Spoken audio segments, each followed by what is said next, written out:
Let me ask you, she sent out a tweet that women that are victims of sexual assault have a right to be believed. It was on the front page of Trudge last night, the issue of Juanita Broderick. Then there's Kathleen Willey. Then there's Paula Jones.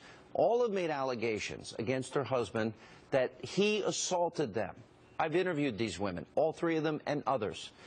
Does that mean, would it be a legitimate, fair campaign issue to ask her, Hillary, if victims have a right to be believed, do you believe them, or do you think that's unfair?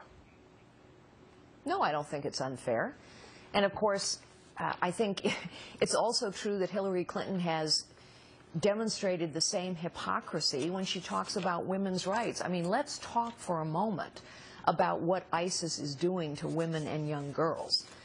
Besides the horrors of crucifixion and beheading, they are selling them into bondage, into sexual slavery. We can't even imagine the horrors that women and girls go through at the hands of these terrorists. So, of course, it's a legitimate issue. But remember, all of those were, members of the vast right-wing conspiracy.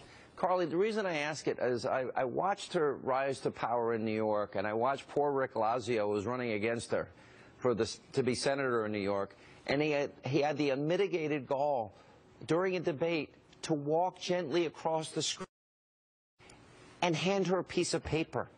You would think that he hit her in the head with a baseball bat. It was such a horrible sexist thing to do.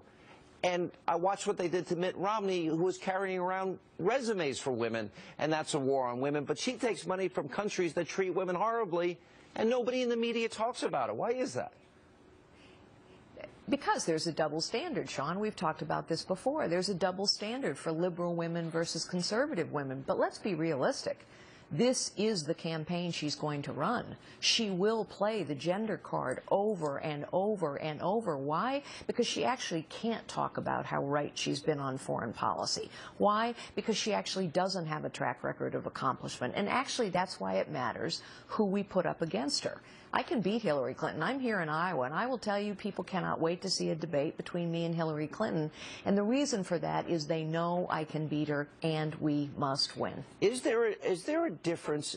Because I've noticed you probably have been the most aggressive of all the candidates in going after her in particular. I mean, I don't think she's the front runner. I think this is a coronation. She has the nomination. Do you think some of your fellow GOP candidates saw what happened to Rick Lazio, know what happened to Mitt Romney, and maybe are a little more timid? They don't want to, they'll tread lightly because of that?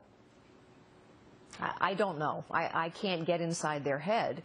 What I would tell you is, having grown up in a man's world, I understand that conservative principles work better to lift women up. Hillary Clinton is wrong about what it takes to help women. And so I'm very much looking forward to having that debate with her, because the policies that she wants to pursue for this nation are bad for women and bad for men as well.